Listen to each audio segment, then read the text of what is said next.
My name is Anton Prakari. I am reading Media Control: The Spectacular Achievements of Propaganda by Noam Chomsky. The role of the media in contemporary politics forces us to ask what kind of world and what kind of society we want to live in, and in particular, in what sense of democracy do we want this to be a democratic society? Let me begin by counterposing two different conceptions of democracy. One conception of democracy has it that a democratic society is one in which the public has the means to participate in some meaningful way in the management of their own affairs, and the means of information are open and free. If you look up democracy in the dictionary, you'll get a definition something like that. An alternative conception of democracy is that the public must be barred from managing of their own affairs, and that the means of information must be kept narrowly and rigidly controlled. That may sound like an odd conception of democracy, but it's important to understand that it is the prevailing conception.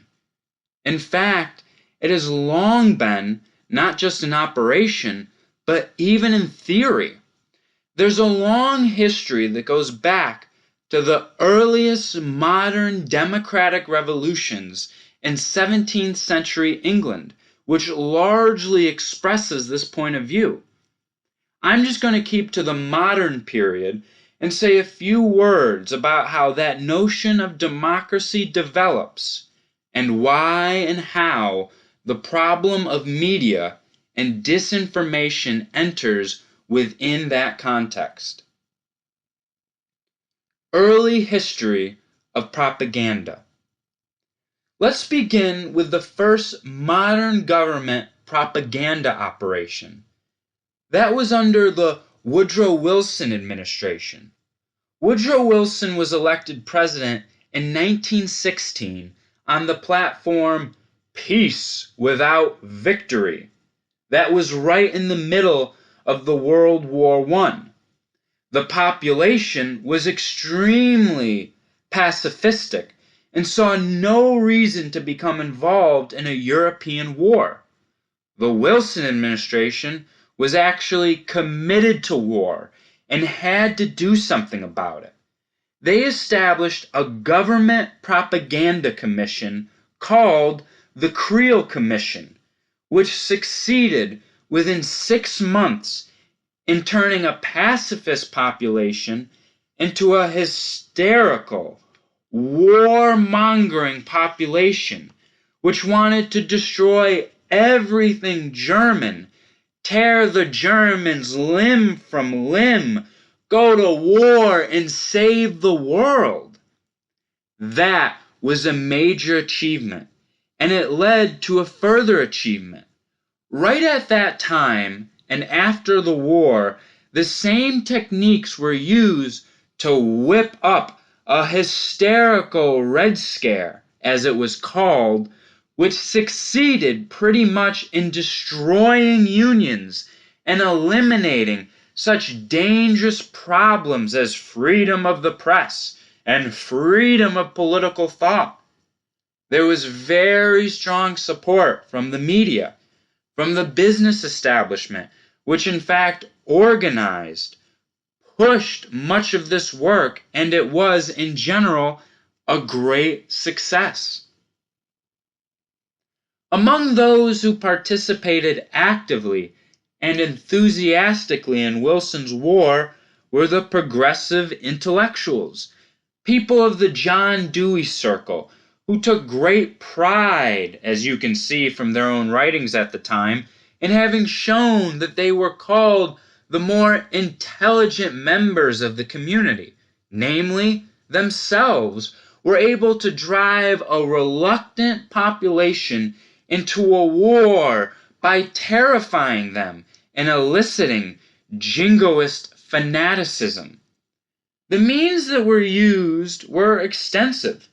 For example, there was a good deal of fabrication of atrocities by the Huns, Belgian babies with their arms torn off, all sorts of awful things that you will still read in history books. Much of it was invented by the British propaganda ministry, whose own commitment at the time, as they put it in their secret deliberations, was to direct the thought of most of the world. But more crucially, they wanted to control the thought of the more intelligent members of the community in the United States, who would then disseminate the propaganda. And they were concocting and convert the pacifistic country to wartime hysteria. That worked. It worked very well, and it taught a lesson. State propaganda, when supported by the educated classes, and when no deviation is permitted from it, can have a big effect. It was a lesson learned by Hitler and many others, and it has been pursued to this day. Spectator democracy. Another group that was impressed by these successes was liberal democratic theorists and leading media figures, like, for example, Walter Lippmann, who is the dean of American journalists, a major foreign and domestic policy critic, and also a major theorist of liberal democracy. If you take a look at his collected essays, you'll see that they are subtitled something like A Progressive Theory of Liberal Democratic Thought. Lippmann was involved in these propaganda commissions and recognized their achievements. Walter Lippmann argued that what he called a revolution in the art of democracy could be used to manufacture consent, that is, to bring about agreement on the part of the public for things they didn't want by the new techniques of propaganda. He also thought that this was a good idea, in fact, necessary. It was necessary because, as he put it, the common interests elude public opinion entirely and can only be understood and managed by a specialized class of responsible men who are smart enough to figure these things out. This theory asserts that only a small elite, the intellectual community that the Deweyites were talking about, can understand the common interests, what all of us care about, and that these things elude the general public. This is a view that goes back hundreds of years. It's also a typical Leninist view. In fact, it has very close resemblance to the Leninist conception that a vanguard of revolutionary intellectuals take state power, using popular revolutions as the force that brings them to state power, and then they drive the stupid masses towards a future that they are too dumb and incompetent to envision for themselves. The liberal democratic theory and Marxism-Leninism are very close in their common ideological assumptions. I think that's one reason why people have found it so easy over the years to drift from one position to another without any particular sense of change. It's just a matter of assessing where power is. Maybe there will be a popular revolution, and that will put us into state power. Or maybe there won't be, in which case we'll just work for the people with real power, the business community. but will do the same thing, will drive the stupid masses toward a world that they're too dumb to understand for themselves. Walter Lippmann backed this up by a pretty elaborated theory of progressive democracy. He argued that in a properly functioning society, there are classes of citizens. There's, first of all, the class of citizens who have to take some active role in running general affairs. That's the specialized class. They're the people who analyze, execute, make decisions, and run things in the political, economic, and ideological systems. That's a small percentage of the population. Naturally, anyone who puts these ideas forth is always part of that small group, and they are talking about what to do about these others. Those others who are out of the small group, the big majority of the population, they are what Walter Lippmann called the bewildered herd. We have to protect ourselves from the trampling and roar of a bewildered herd. Now, there are two functions in a democracy. The specialized class, the responsible men, carry out the executive function, which means they do the thinking and planning and understand the common interests. Then there is the bewildered herd, and they have a function in democracy too. Their function in a democracy, Walter Lippmann said, is to be spectators, not participants in action. But they have more of a function than that because it's a democracy. Occasionally, they're allowed to lend their weight to one or another member of the specialized class. In other words, they're allowed to say, "We want you to be our leader," or "We want you to be our leader." That's because it's a democracy and not a totalitarian state. That's called an election. But once they've lent their weight to one or another member of the specialized class, they're supposed to sink back and become spectators of action, but not participants. That's in a properly functioning democracy. And there's a logic behind it. There's even a kind of compelling moral principle behind it. The compelling moral principle is that the mass of the public are just too stupid to be able to understand things. If they try to participate in managing their own affairs, they're just going to cause trouble. Therefore, it would be immoral and improper to permit them to do this. We have to tame the bewildered herd, not allow the bewildered herd to rage and trample and destroy things. It's pretty much the same logic that says that it would be improper to let a 3-year-old run across the street. You don't give a 3-year-old that kind of freedom because the 3-year-old doesn't know how to handle that freedom. Correspondingly, you don't allow the bewildered herd to become participants in action. They'll just cause trouble. So we need something to tame the bewildered herd. And that something is this new revolution in the art of democracy, the manufacture of consent.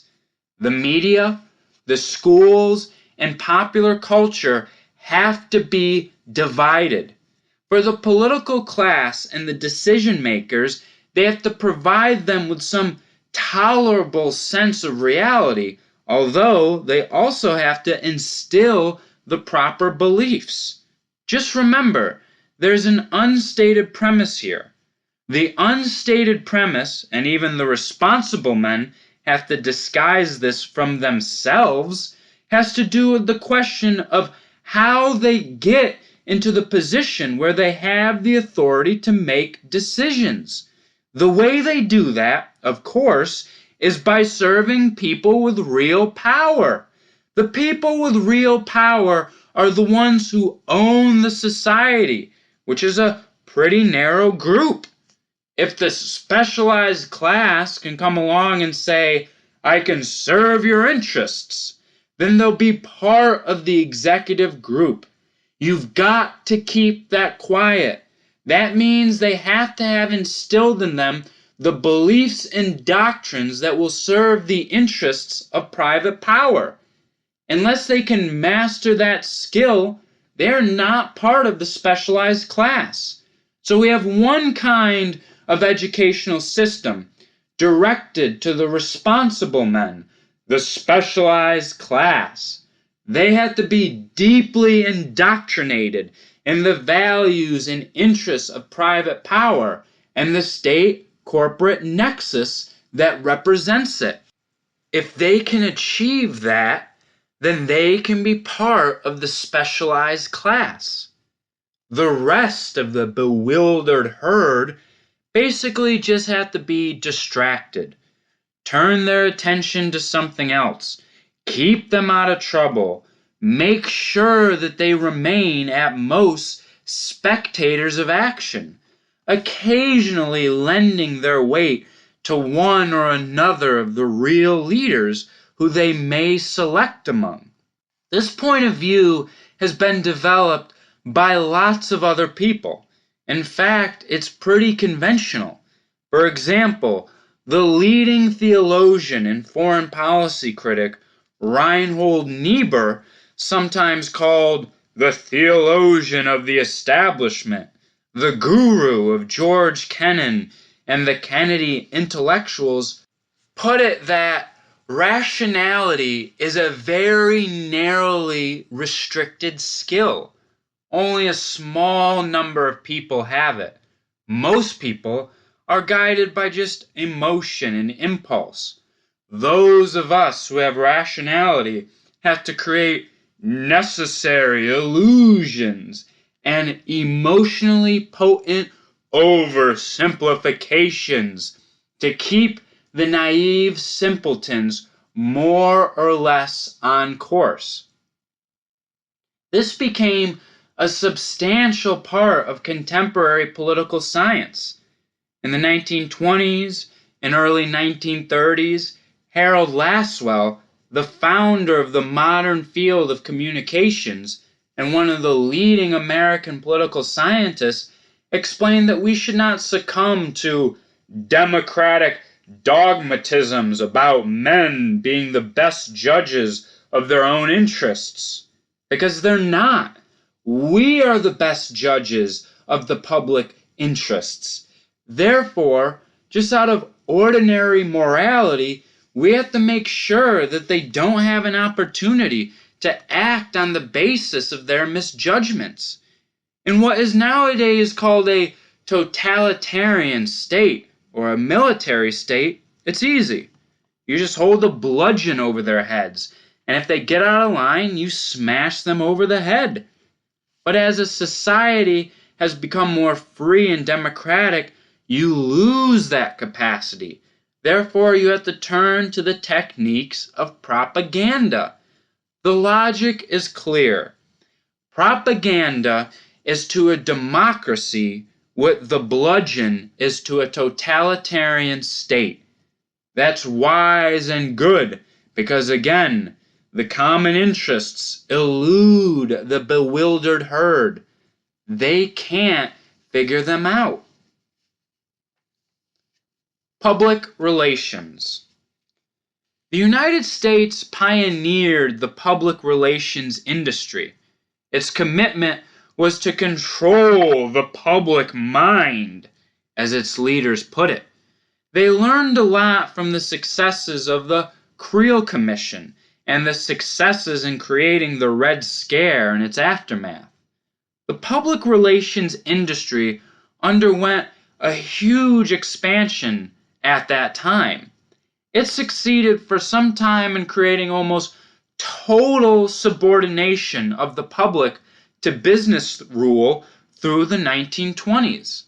This was so extreme that congressional committees began to investigate it as we moved into the 1930s. That's where a lot of our information about it comes from. Public relations is a huge industry. They are spending by now something on the order of $1 billion a year. All along, its commitment was to controlling the public mind. In the 1930s, big problems arose again, as they had during the First World War. There was a huge depression and substantial labor organizing. In fact, in 1935, labor won its first major legislative victory, namely the right to organize with the Wagner Act. That raised two serious problems. For one thing, democracy was misfunctioning. The bewildered herd was actually winning legislative victories, and it's not supposed to work that way. The other problem was that it was becoming possible for people to organize. People have to be atomized and segregated and alone. They're not supposed to organize because then they might be something beyond spectators of action. They might actually be participants if many people with limited resources could get together to enter the political arena. That's really threatening. A major response was taken on the part of business to ensure that this would be the last legislative victory for labor and that it would be the beginning of the end of this democratic deviation of popular organization. It worked. That was the last legislative victory for labor. From that point on, although the number of people in the unions increased for a while during the World War II, after which it started dropping, the capacity to act through the unions began to steadily drop. It wasn't by accident. We're now talking about the business community, which spends lots and lots of money, attention, and thought into how to deal with these problems through the public relations industry and other organizations like the National Association of Manufacturers and the Business Roundtable, and so on. They immediately set to work to try to find a way to counter these democratic deviations. The first trial was 1 year later, in 1937. There was a major strike, the steel strike in western Pennsylvania at Johnstown. Business tried out a new technique of labor destruction, which worked very well. Not through goon squads and breaking knees, that wasn't working very well anymore, but through the more subtle and effective means of propaganda. The idea was to figure out ways to turn the public against the strikers, to present the strikers as disruptive, harmful to the public, and against the common interests. The common interests are those of us, the businessman, the worker, the housewife. That's all us. We want to be together and have things like harmony and Americanism and working together. Then there's those bad strikers out there who are disruptive and causing trouble and breaking harmony and violating Americanism. We've got to stop them so we can all live together. The corporate executive and the guy who cleans the floors all have the same interests. We can all work together and work for Americanism in harmony, liking each other. That was essentially the message. A huge amount of effort was put into presenting it. This is, after all, the business community, so they control the media and have massive resources, and it worked very effectively. It was later called the Mohawk Valley Formula, and applied over and over again to break strikes.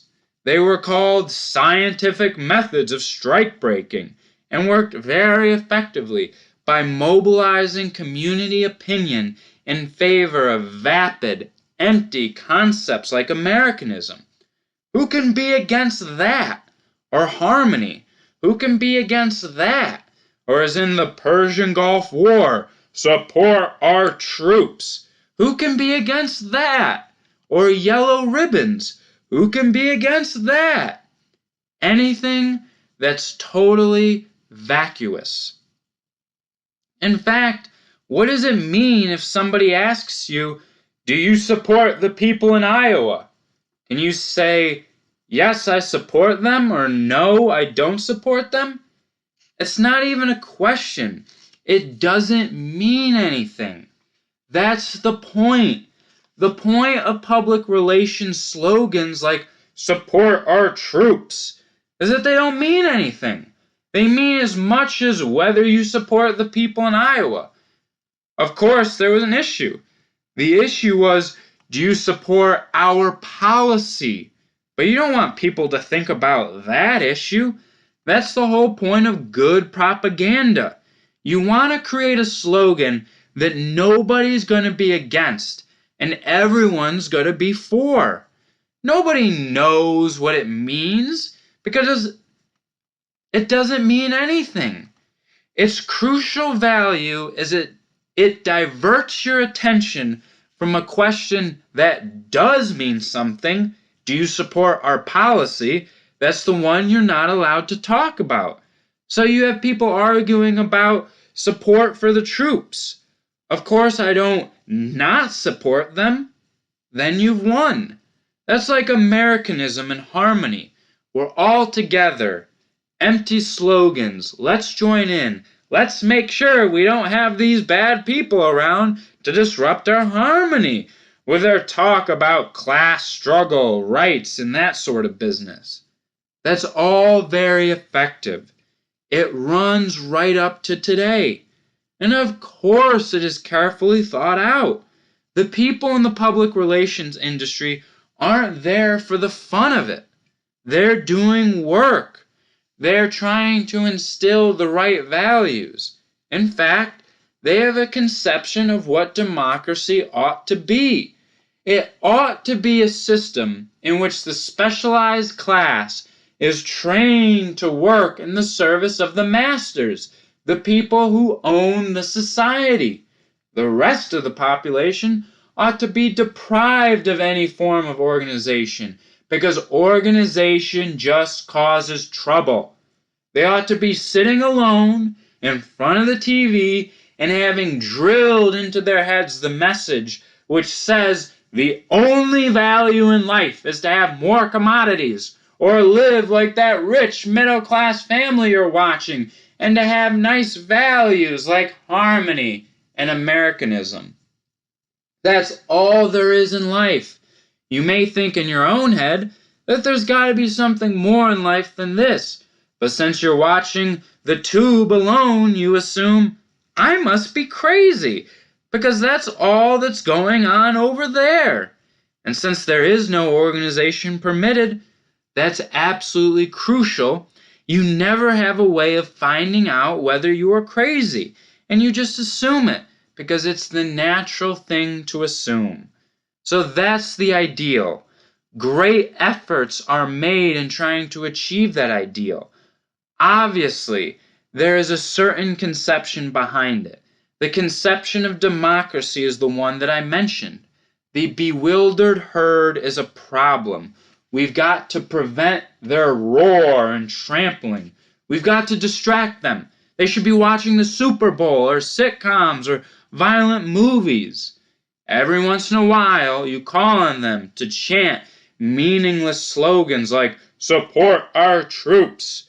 You've got to keep them pretty scared, because unless they're properly scared and frightened of all kinds of devils that are going to destroy them from outside or inside or somewhere, they may start to think, which is very dangerous, because they're not competent to think. Therefore, It's important to distract them and marginalize them.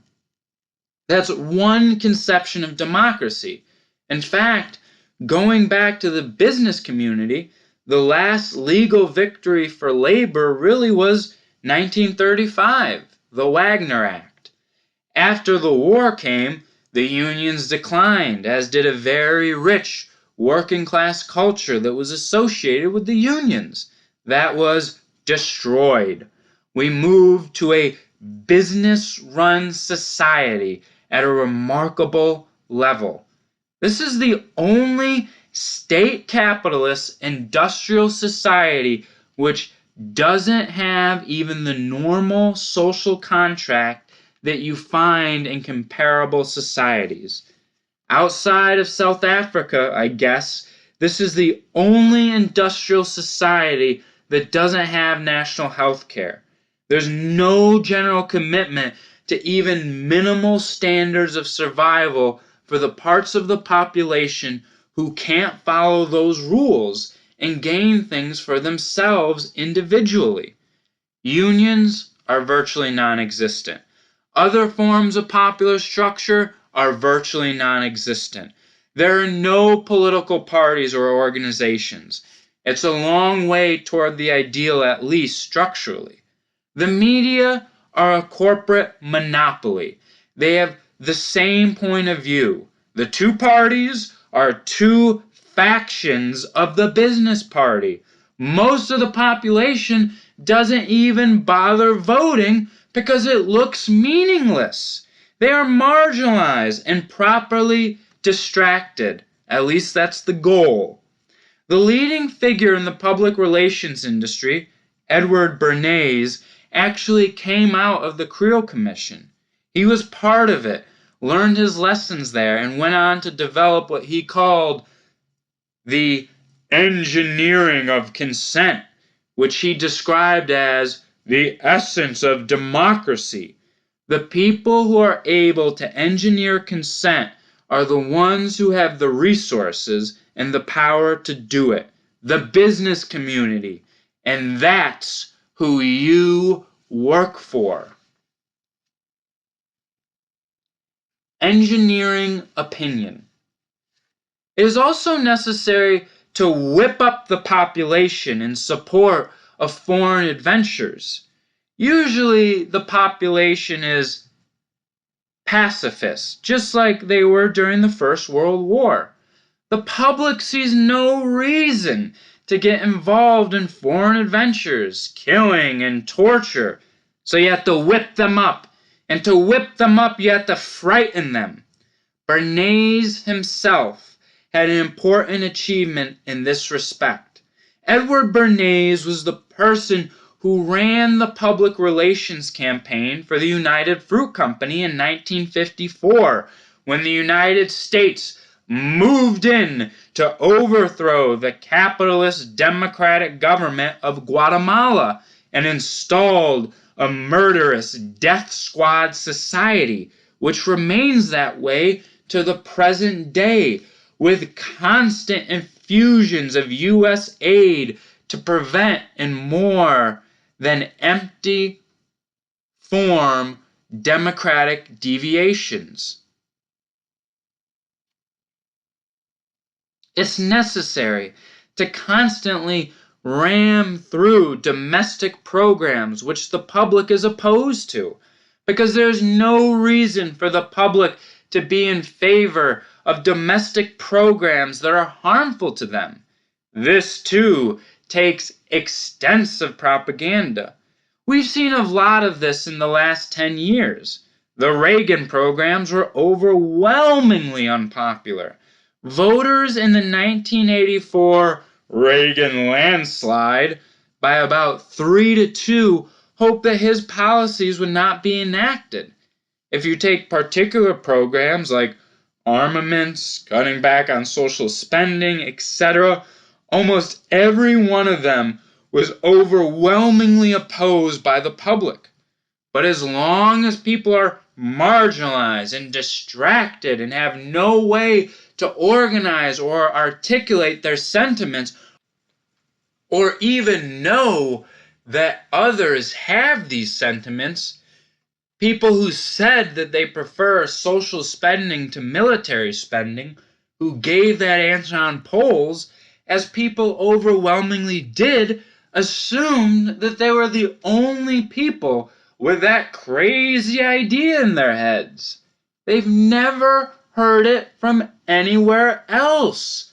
Nobody's supposed to think that. Therefore, if you do think it and you answer it in a poll, you just assume that you're sort of weird, since there's no way to get together with other people who share or reinforce that view and help you articulate it. You feel like an oddity, an oddball. So you just stay on the side and don't pay attention to what's going on. You look at somewhere else, like the Super Bowl. To a certain extent, then, that ideal was achieved, but never completely. There are institutions which it has as yet been impossible to destroy. The churches, for example, still exist.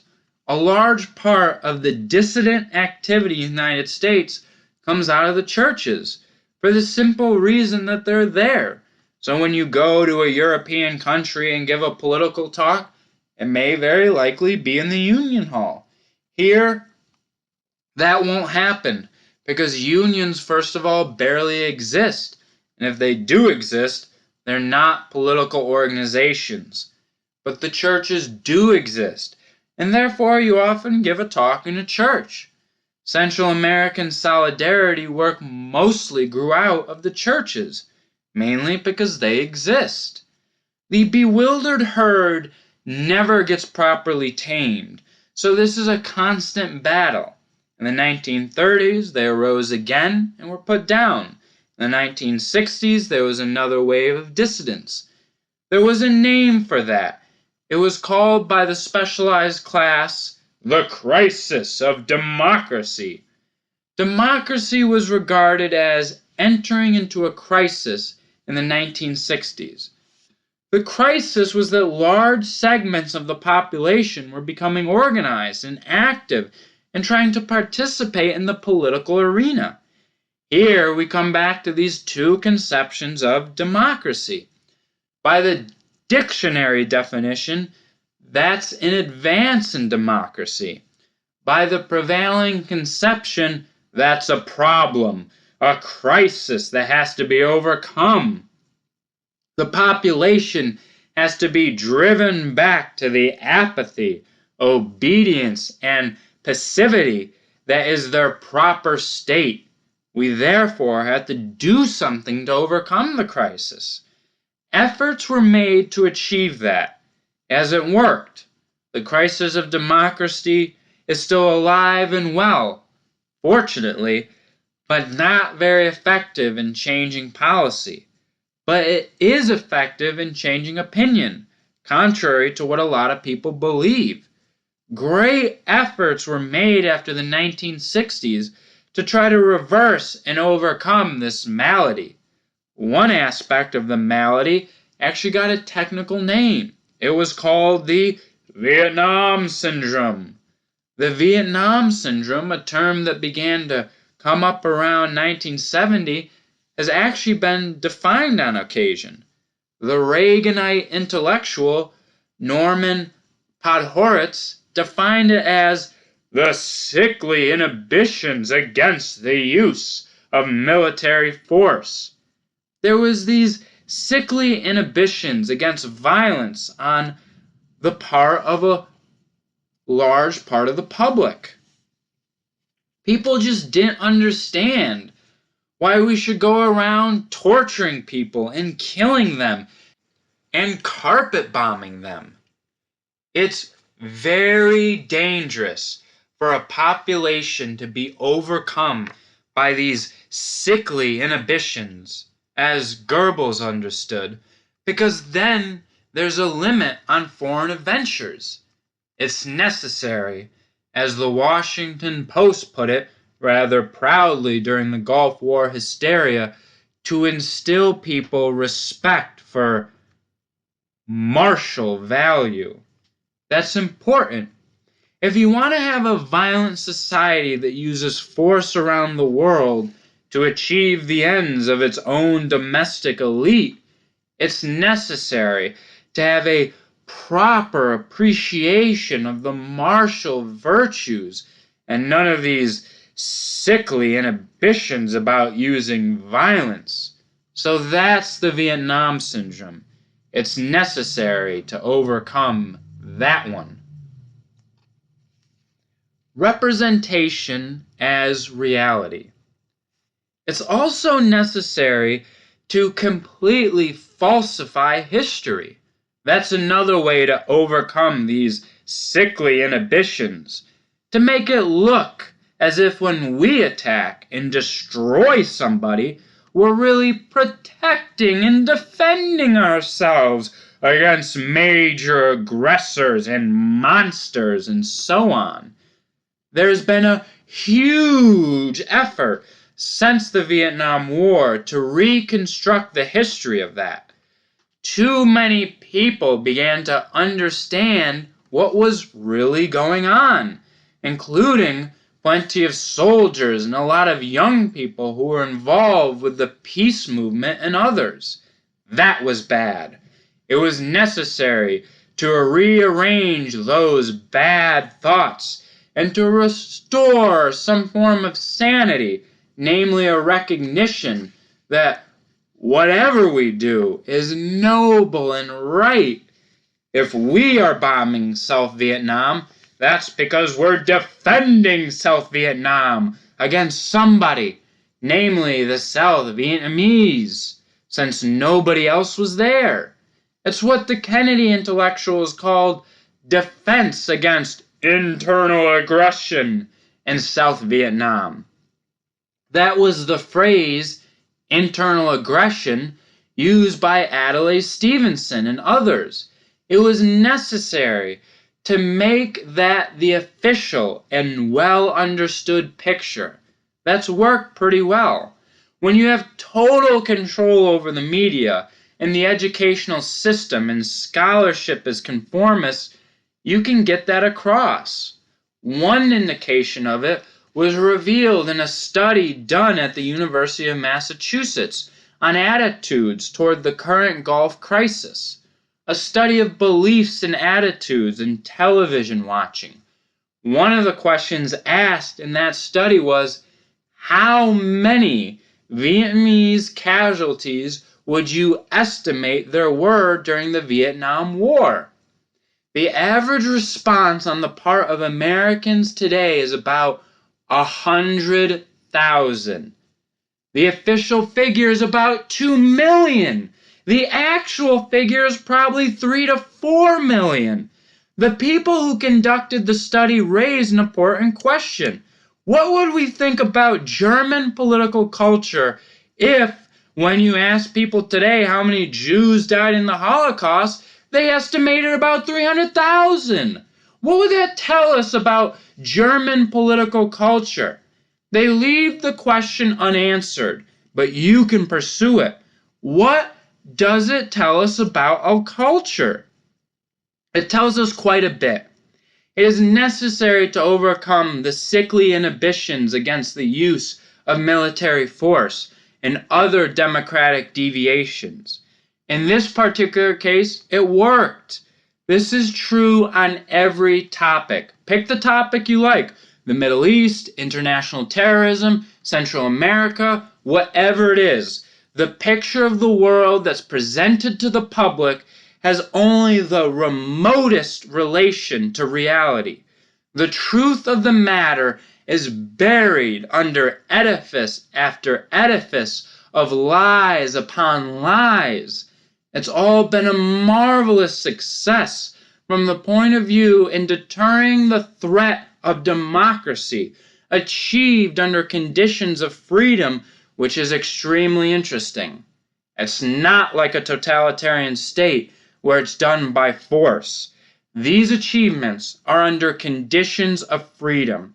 If we want to understand our own society, we'll have to think about these facts. They're important facts, important for those who care about what kind of society they live in. Dissident culture. Despite all of this, the dissident culture survived. It's grown quite a lot since the 1960s.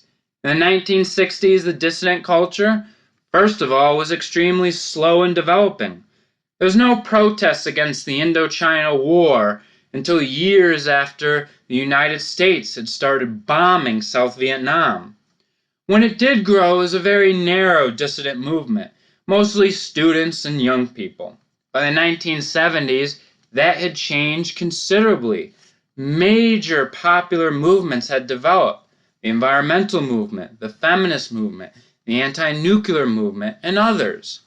In the 1980s, there was an even greater expansion to the solidarity movements, which is something very new and important in the history of at least American and maybe even world dissidents.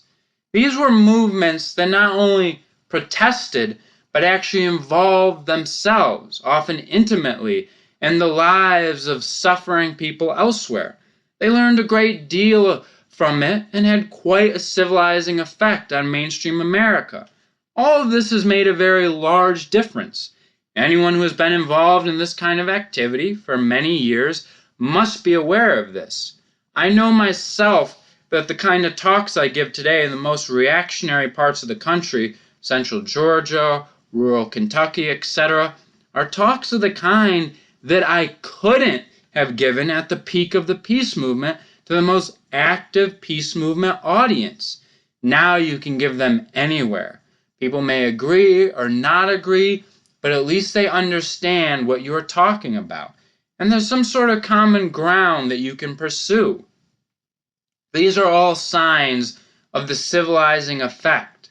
Despite all the propaganda, despite all the efforts to control thought and manufacture consent, nevertheless, people are acquiring an ability and a willingness to think things through. Skepticism about power has grown, and attitudes have changed on many, many issues. It's kind of slow, maybe even glacial, but perceptible and important. Whether it's fast enough to make a significant difference in what happens in the world is another question. Just to take one familiar example of it, the famous gender gap. In the 1960s, attitudes of men and women were approximately the same on such matters as the martial virtues and the sickly inhibitions against the use of military force. Nobody, neither men nor women, were suffering from those sickly inhibitions in the early 1960s. The responses were the same. Everybody thought that the use of violence to suppress people out there was just right. Over the years, it's changed. The sickly inhibitions have increased all across the board, but meanwhile, a gap has been growing, and by now it's a very perceptible gap. According to polls, it's something like 25%. What has happened? What has happened is that there is some form of at least semi-organized popular movement that women are involved in. The feminist movement. Organization has its effects. Others have the same thoughts that you do. You can reinforce your thoughts and learn more about what you think and believe. These are very informal movements, not like a membership organizations, just a mood that involves interactions among people, has a very noticeable effect. That's the danger of democracy. If organizations can develop, if people are no longer just glued to the tube, you may have all these funny thoughts arising in your heads, like sickly inhibitions against the use of military force. That has to be overcome, but it hasn't been overcome. Parade of enemies. Instead of talking about the last war, let me talk about the next war, because sometimes it's useful to be prepared instead of just reacting. There's a very characteristic development going on in the United States now.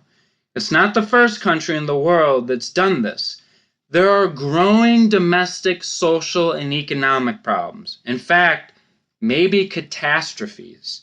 Nobody in power has any intention of doing anything about them. If you look at the domestic programs of the administrations of the past 10 years, I include here the Democratic opposition, there's really no serious proposal about what to do about the severe problems of health, education, homelessness, joblessness, crime, soaring criminal populations, jails, deterioration in the inner cities, the whole raft of problems. You all know about them, and they're all getting worse. Just in the 2 years that George Bush has been in office, 3 million more children cross the poverty line. The debt is zooming. Educational standards are declining. Real wages are now back to the level of about the late 1950s for much of the population, and nobody's doing anything about it. In such circumstances, you've got to divert the bewildered herd. Because if they start noticing this, they may not like it, since they're the ones suffering from it. Just having them watch the Super Bowl and the sitcoms may not be enough. You have to whip them up into fear of enemies. In the 1930s, Hitler whipped them into fear of the Jews and gypsies. You have to crush them to defend yourselves. We have our ways too. Over the last 10 years, every year or two, some major monster is constructed that we have to defend ourselves against. There used to be one that was always readily available: the Russians. You could always defend yourself against the Russians. But they're losing their attractiveness as an enemy, and it's getting harder and harder to use that one. So some new ones have to be conjured up. In fact, people have quite unfairly criticized George Bush for being unable to express or articulate what's really driving us now. That's very unfair. Prior to about the mid-1980s, when you were asleep, you would just play the record. The Russians are coming. But he lost that one, and he's got to make up new ones, just like the Reaganite public relations apparatus did in the 1980s.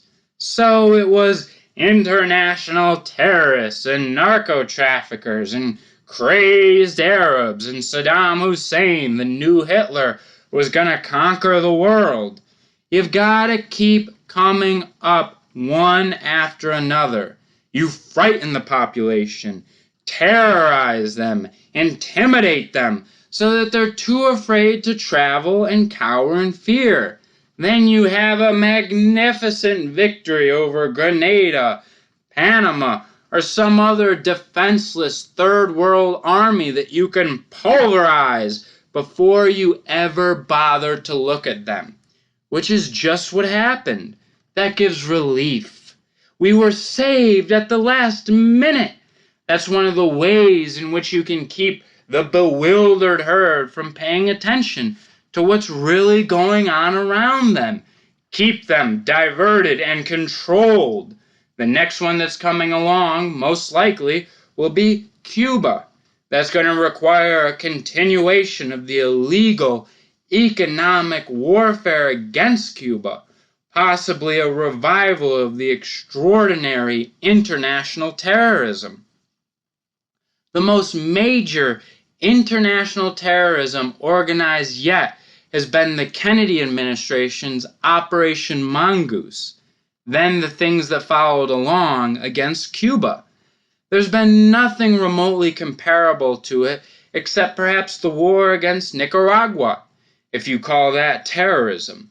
The World Court classified it as something more like illegal aggression. There's always an ideological offensive that builds up a chimerical monster, then campaigns to have it crushed. You can't go in if they can fight back. That's much too dangerous. But if you are sure that they will be crushed, maybe we'll knock that one off and heave another sign of relief. Selective perception. This has been going on for quite a while. In May 1986, the memoirs of the released Cuban prisoner Armando Valladares came out. They quickly became a media sensation. I'll give you a couple of quotes. The media described Armando Valladares' revelations as the definitive account of the vast system of torture in prison by which Castro punishes and obliterates political opposition.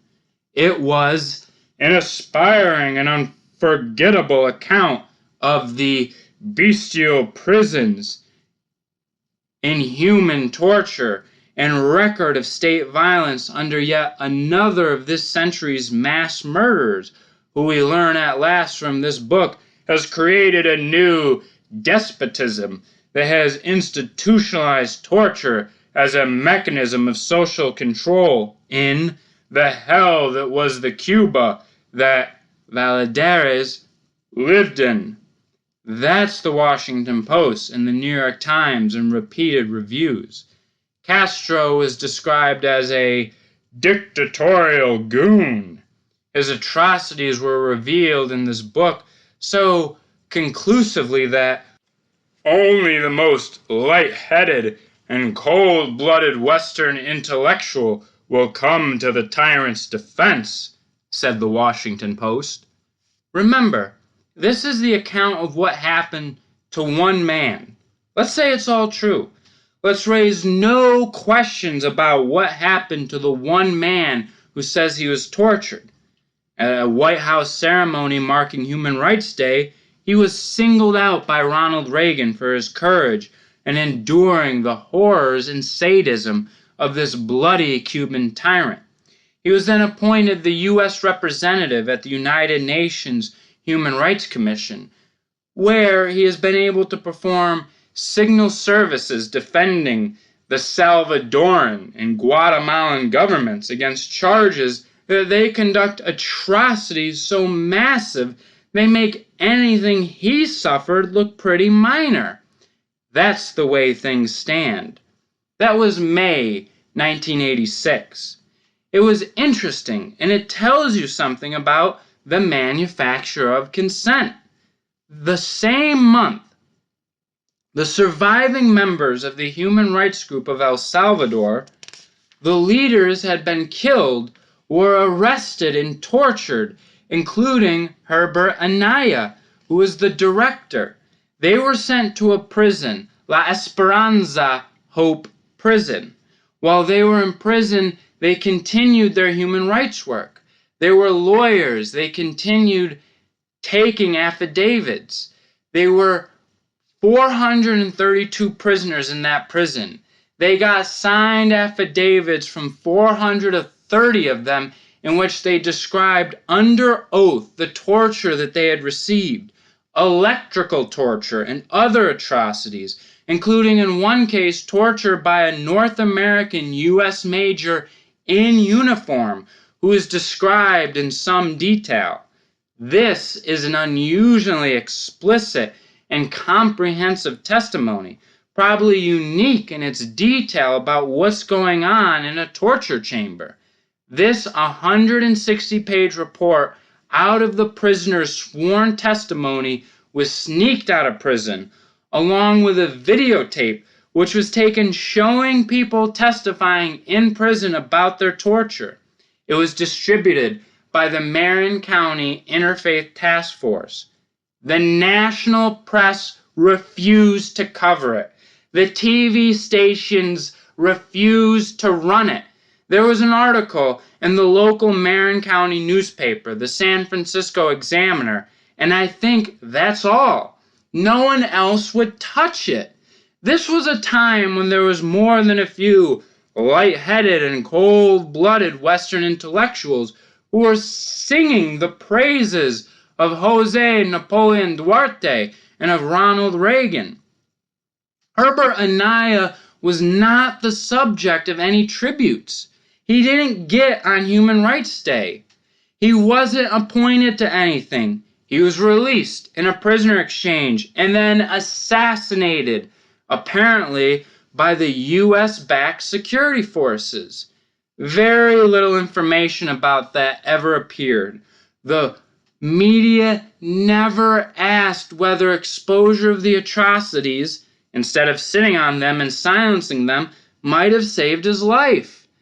This tells you something about the way a well-functioning system of consent manufacturing works.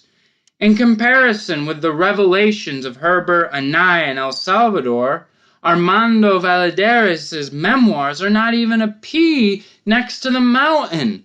But you've got your job to do. That takes us toward the next war. I expect we're going to hear more and more of this until the next operation takes place. A few remarks about the last one. Let's turn finally to that. Let me begin with this University of Massachusetts study that I mentioned before. It has some interesting conclusions. In the study, people are asked whether they thought that the United States should intervene with force to reverse illegal occupation or serious human rights abuses.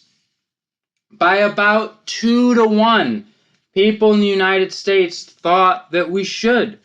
We should use force in the case of illegal occupation of land and severe human rights abuses.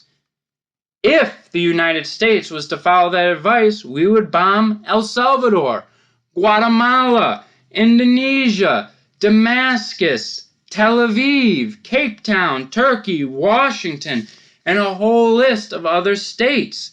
These are all cases of illegal occupation and aggression and severe human rights abuses.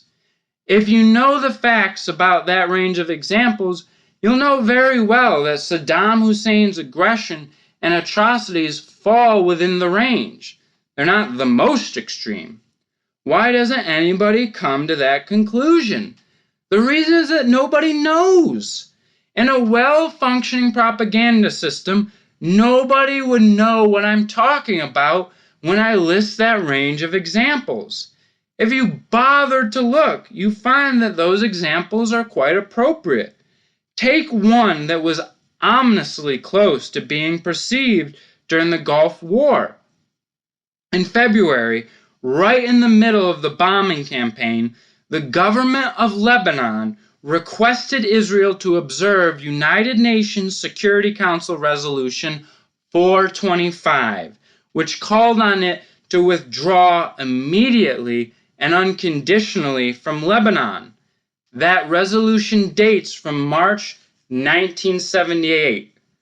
There have since been 2 subsequent resolutions calling for the immediate and unconditional withdrawal of Israel from Lebanon. Of course, it doesn't observe them because the United States backs Israel in maintaining that occupation. Meanwhile, southern Lebanon is terrorized. There are big torture chambers with horrifying things going on. It's used as a base for attacking other parts of Lebanon. Since 1978, Lebanon was invaded. The city of Beirut was bombed. About 20,000 people were killed, about 80% of them civilians. Hospitals were destroyed, and more terror, looting, and robbery was inflicted. All fine, the United States backed it. That's just one case. You didn't see anything in the media about it, or any discussion about whether Israel and the United States should observe United Nations Security Council Resolution 425, or any of the other resolutions. Nor did anyone call for the bombing of Tel Aviv, although by the principles upheld by 2/3 of the U.S. population, we should. After all, that's illegal occupation and severe human rights abuses. That's just one case. There are much worse ones. The Indonesian invasion of East Timor killed about 200,000 people. They all look minor by that one. That was strongly backed by the United States, and still is, going on with major United States diplomatic and military support. We can go on and on. The Gulf War. That tells you how a well-functioning propaganda system works. People can believe that when we use force against Iraq and Kuwait, it's because we really observe the principle that illegal occupation and human rights abuses should be met by force.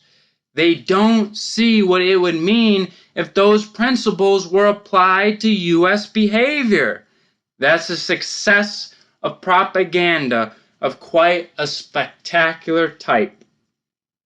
Let's take a look at another case.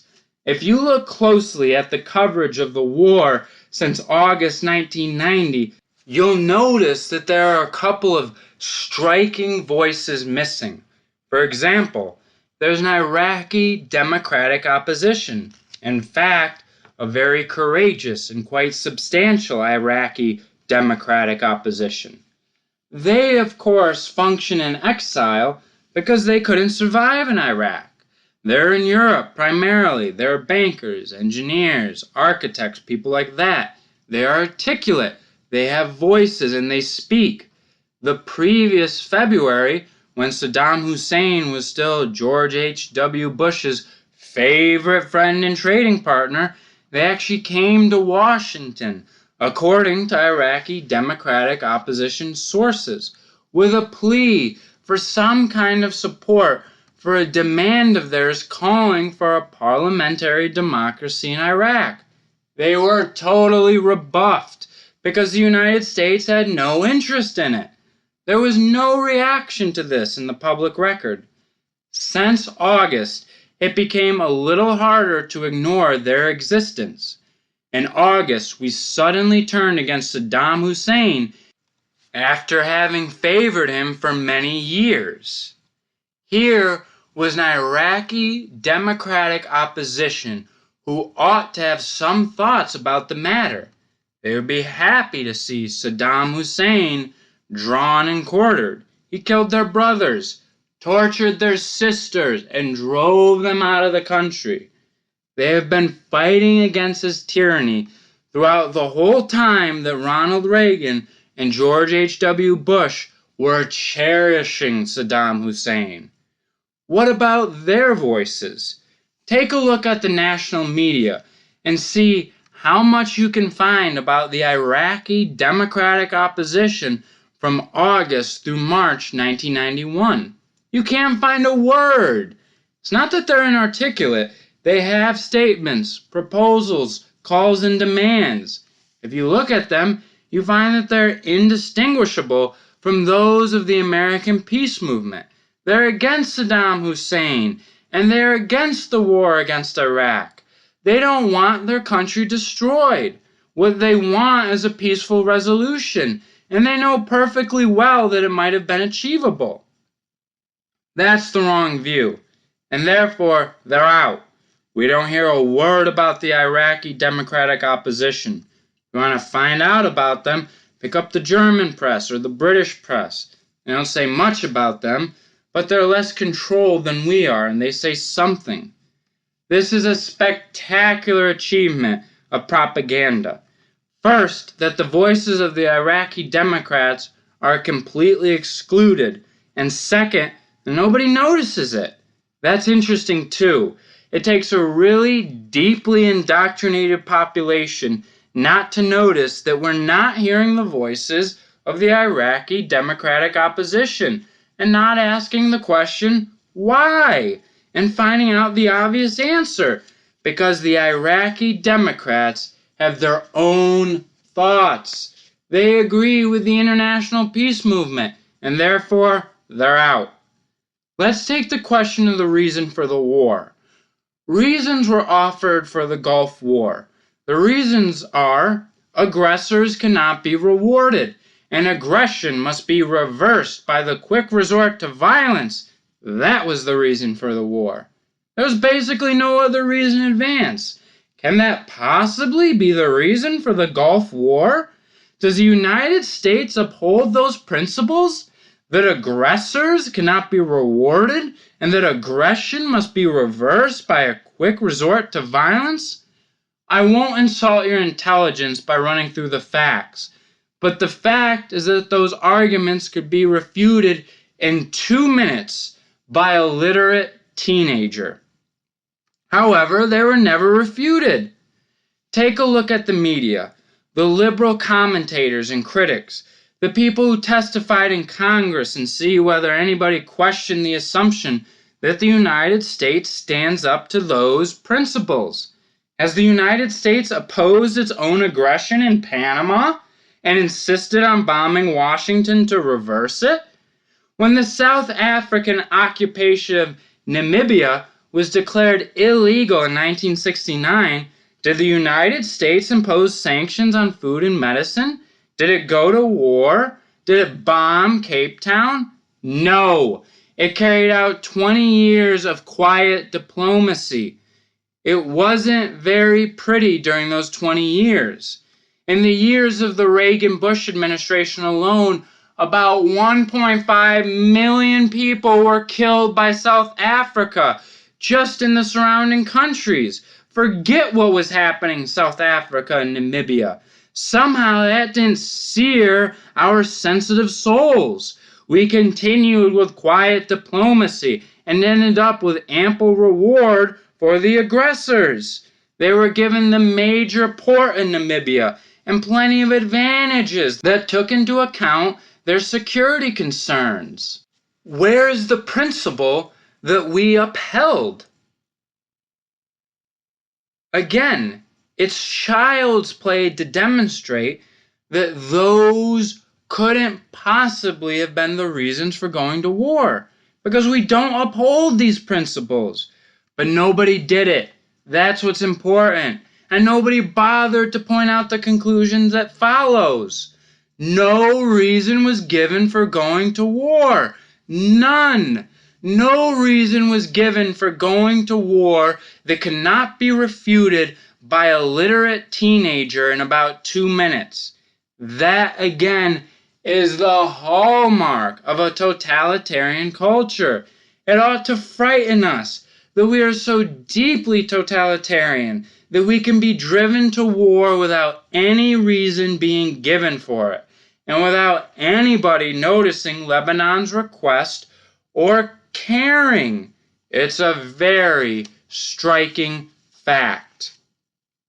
Right before the bombing started in mid-January, a major Washington Post ABC poll revealed something interesting. People were asked if Iraq would agree to withdraw from Kuwait in return for Security Council consideration of the problem of Arab-Israeli conflict. Would you be in favor of that? By about 2-1, the population was in favor of that. So was the whole world, including the Iraqi Democratic opposition. So it was reported that 2/3 of the American population were in favor of that. Presumably, the people who were in favor of that thought they were the only ones in the world to think so. Certainly nobody in the press had said they would be a good idea. The orders from Washington have been, we're supposed to be against linkage, that is diplomacy, and therefore everybody goose-stepped on command and everybody was against diplomacy. Try to find commentary in the press. You can find a column by Alex Cockburn in Los Angeles Times who argued there'd be a good idea. The people who were answering that question thought, I'm alone. But that's what I think. Suppose they knew that they weren't alone, that other people thought it, like the Iraqi Democratic opposition. Suppose they knew that this was not hypothetical, that in fact Iraq had made exactly such an offer. It had been released by high U.S. officials just 8 days earlier. On January 2nd, these officials had released an Iraqi offer to withdraw totally from Kuwait in return for consideration by the UN Security Council of the Arab-Israeli conflict and the problems of weapons of mass destruction. The United States had been refusing to negotiate this issue since well before the invasion of Kuwait. Suppose that people had known that the offer was actually on the table and that it was widely supported, and that in fact it's exactly the kind of thing that any rational person would do if they were interested in peace, as we do in other cases, in the rare cases that we do want to reverse aggression. Suppose that it had been known. You can make your own guesses, but I would assume that the 2/3 population would probably have risen to 98% of the population. Here you have the great successes of propaganda. Probably not one person who answered the poll knew any of the things I've just mentioned. The people thought they were alone. Therefore, it was possible to proceed with the war policy without opposition. There is a good deal of discussion about whether sanctions would work. You had the head of the CIA come up and discuss whether sanctions would work. However, there is no discussion of a much more obvious question. Had sanctions already worked? The answer is yes, apparently they had. Probably by late August, very likely by late December. It was very hard to think up any other reason for the Iraqi offers of withdrawal, which were authenticated or in some cases released by high U.S. officials who described them as serious and negotiable. So the real question is, had sanctions already worked? Was there a way out? Was there a way out in terms quite acceptable to the general U.S. population, the world at large, and the Iraqi democratic opposition? These questions were not discussed, and it's crucial for a well-functioning propaganda system that they not be discussed. That enables the chairman of the Republican National Committee to say that if any Democrat had been in office, Kuwait would not be liberated today. He can say that, and no Democrat would get up and say that if I were president, it would have been liberated not only today, but 6 months ago. Because there were opportunities then that I would have pursued, and Kuwait would have been liberated without killing tens of thousands of people and without causing an environmental catastrophe. No Democrat would say that because no Democrat took that position. Henry Gonzalez and Barbara Boxer took that position, but the number of people who took it is so marginal it's virtually non-existent. Given the fact that almost no Democratic population would say that, Clayton Uter is free to make his statements.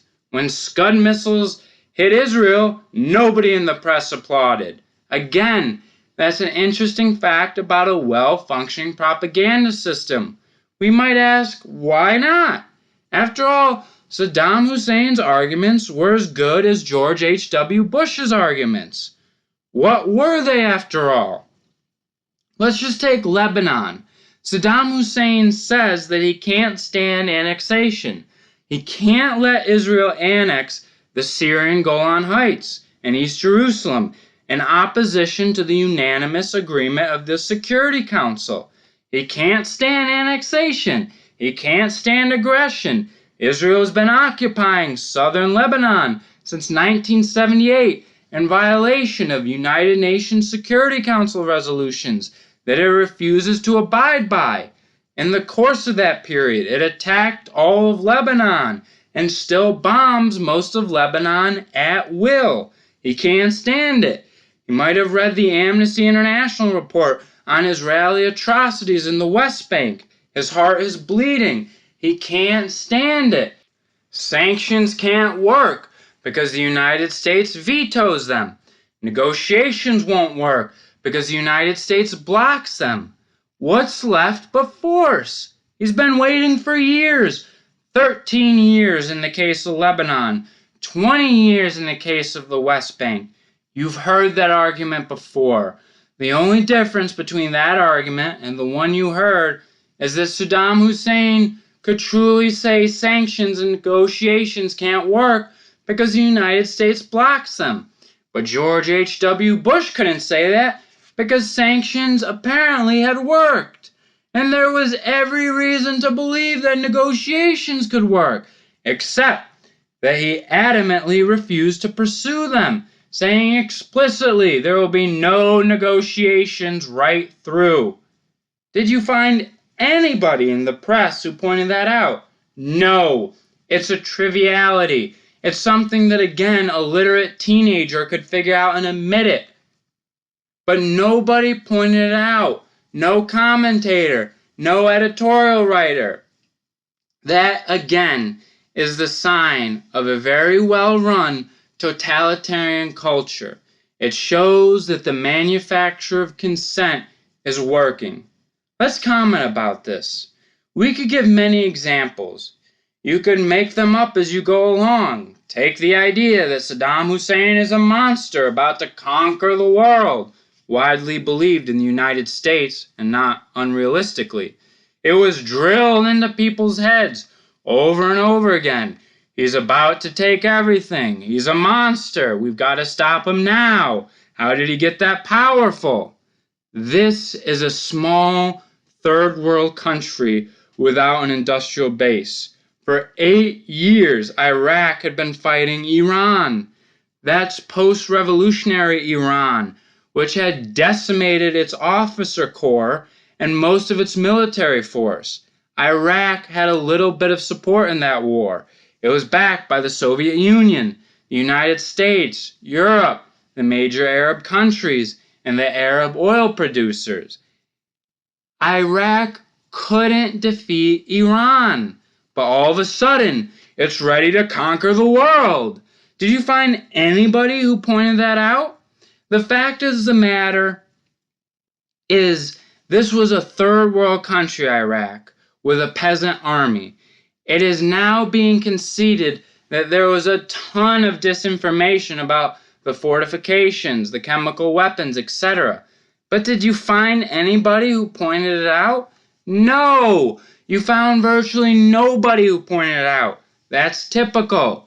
Notice that this was done 1 year after exactly the same thing was done with Manuel Noriega.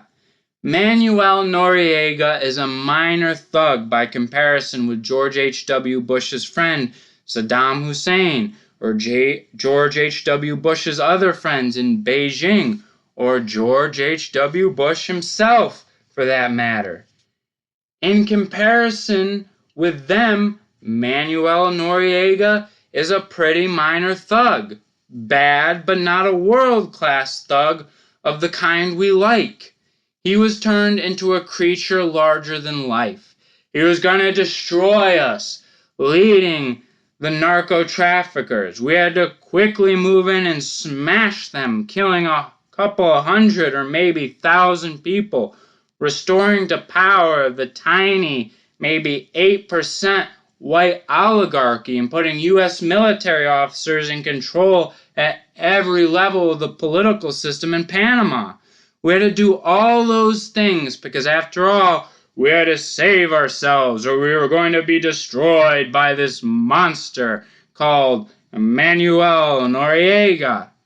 1 year later, the same thing was done by Saddam Hussein. Did anybody point it out? Did anybody point out what had happened or why? You'll have to look pretty hard for that. Notice that this is not all that different from what the Creel Commission, when it turned a pacifistic population into raving hysterics who wanted to destroy everything German to save ourselves from Huns who were tearing the arms off Belgian babies. The techniques are maybe more sophisticated with television and lots of money going into it, but it's pretty traditional. I think the issue, to come back to my original comment, is not simply disinformation in the Gulf crisis. The issue is much broader. It's whether we want to live in a free society or whether we want to live under what amounts to a form of self-imposed totalitarianism, with the bewildered herd marginalized, directed elsewhere, terrified, screaming patriotic slogans, fearing for their lives and admiring with awe the leader who saved them from destruction, while the educated masses goose-step on command and repeat the slogans they're supposed to repeat, and the society deteriorates at home. We end up serving as a mercenary enforcer state, hoping that others are going to pay us to smash up the world. Those are the choices. That's the choice that you have to face. The answer to those questions is very much in the hands of people like you and me.